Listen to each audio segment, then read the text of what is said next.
puis passer le triple du temps à faire le montage, non merci. Donc du coup j'ai pas encore fait la vidéo mercato idéal de AC Milan, elle est enregistrée l'audio, j'ai juste la flemme de monter.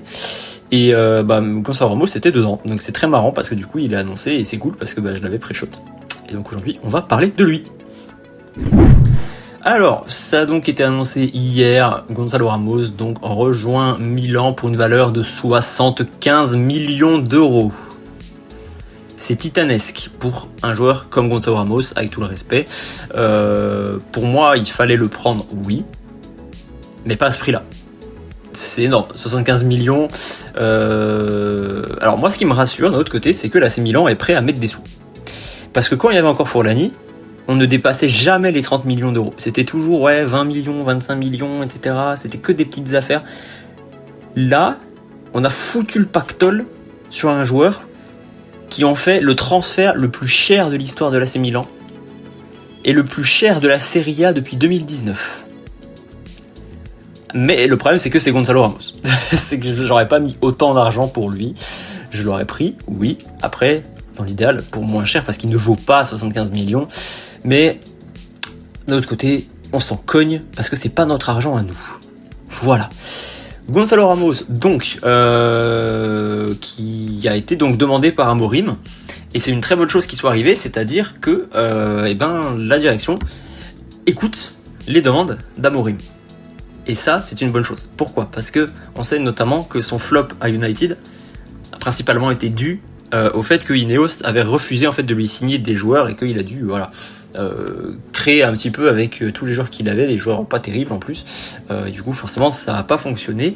Mais voilà, j'ai toujours dit que si il est bien entouré, qu'il a les joueurs qu'il veut et dont il a besoin, ça peut fonctionner. Et là, on commence première signature, une volonté d'Amorim, très bonne chose, sachant que les prochains noms demandé par Amorim, notamment on a Antonio Silva et Inacio qui, spoiler alerte, sont tous les deux dans mon mercato idéal. C'est très drôle, vraiment, pour le moment j'y pense sur toute la ligne, donc c'est cool. Mais bref, aujourd'hui on va parler d'un petit peu de Gonçalo Ramos, donc qui explose à Benfica après le départ de Darwin Núñez du coup à Liverpool. Qui lui permet du coup d'être titulaire saison 2022-2023 avec je crois pour 47 matchs toutes compétitions confondues, 27 buts et 12 passes D, donc très très bonne saison du coup de l'attaquant portugais. Et c'est sa meilleure saison tout simplement. Il termine deuxième meilleur buteur du championnat portugais du coup avec 19 buts. Il a même inscrit un doublé en Ligue des Champions face à Bruges. Et puis c'était aussi l'année du déclic international puisque du coup il est sélectionné avec avec le Portugal pour la Coupe du Monde 2022 et on se souvient tous du coup de son but avec le Portugal. Donc c'est là un petit peu qu'il a commencé à apparaître aux yeux du monde entier. Et puis évidemment le PSG s'est forcément rué sur lui dès qu'un joueur de toute manière grimpe un petit peu. Le PSG est dessus. Classique.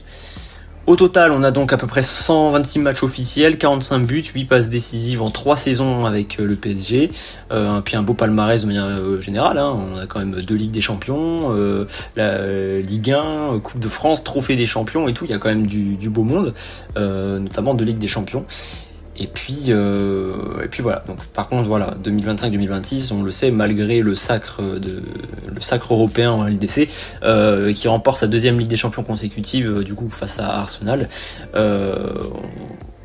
C'est là qu'on a vu que malheureusement il était plus suffisamment utilisé, on va dire.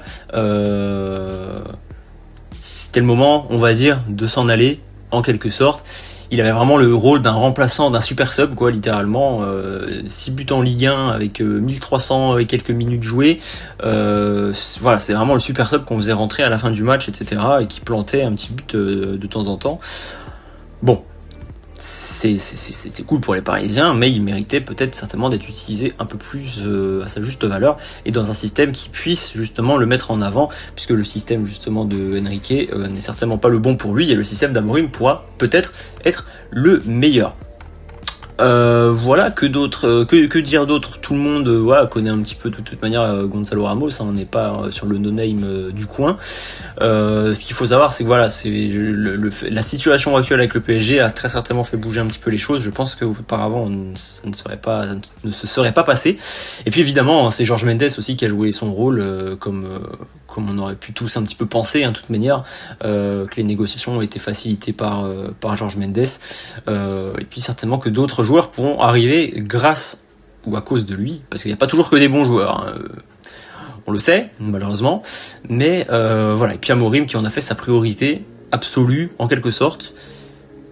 Franchement, que demander de plus, puisque de toute manière, déjà il va récupérer le numéro 9, je crois, parce que je crois pas qu'on ait de 9 à l'heure actuelle. Tout le monde a son numéro, mais pas le 9, depuis le départ de Giroud, donc il va récupérer le numéro 9, certainement. Et voilà, donc c'est une très très bonne nouvelle. Je vais pas revenir plus dessus parce que voilà, comme je dis, on connaît un petit peu le joueur, hein. C'est pas non plus, voilà, c'est pas un petit de division slovaque ou quoi. Voilà, on parle de Gonzalo Ramos. Intéressant parce que dans un système du coup un 3-4-2-1 ou un 3-4-3, bah ce sera lui notre buteur principal. Et puis si t'es dans un 3-4-2-1 et que t'as deux avancantes, du coup bah normalement ça devrait jouer avec Nkunku et Pulisic, sauf s'il y a des recrutements. Et puis voilà. Ce que ça change cependant, c'est que c'est quand même 75 millions d'euros, ce qui est quand même vraiment voilà pas mal, sachant que le budget de Milan normalement était de 65 millions d'euros pour le mercato. Après, ils ont peut-être revenu sur la décision et d'investir un petit peu plus, et ça serait cool.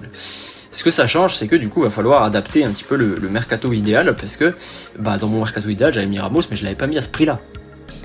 Je sais plus combien j'avais mis, j'avais dû le mettre à 50 millions, un bail comme ça. Mais pas à 75, c'est énorme. C'est énorme. Du coup, ce que ça va changer, c'est que peut-être qu'on pourra faire un recrutement en moins, à voir de toute manière, mais visiblement, Amorim cherche à recruter les joueurs qu'il veut, et pour le moment, première signature, c'est un joueur demandé par Amorim. Si ça continue comme ça peut être positif. Voilà. On va s'arrêter là pour la vidéo d'aujourd'hui, c'était assez court de toute manière, mais on a dit le principal. Gonzalo Ramos arrive, et c'est pas pour nous en déplaire, ça fait un vrai neuf, et puis c'est cool. J'espère que juste qu'il va planter, après je pense que c'est un profil idéal pour la Serie A, en espérant qu'il nous le confirme. On va se retrouver très rapidement pour la prochaine signature, peut-être, on espère. D'ici là, prenez soin de vous, hydratez-vous, évidemment. Je vous fais des bisous, je vous dis à très vite.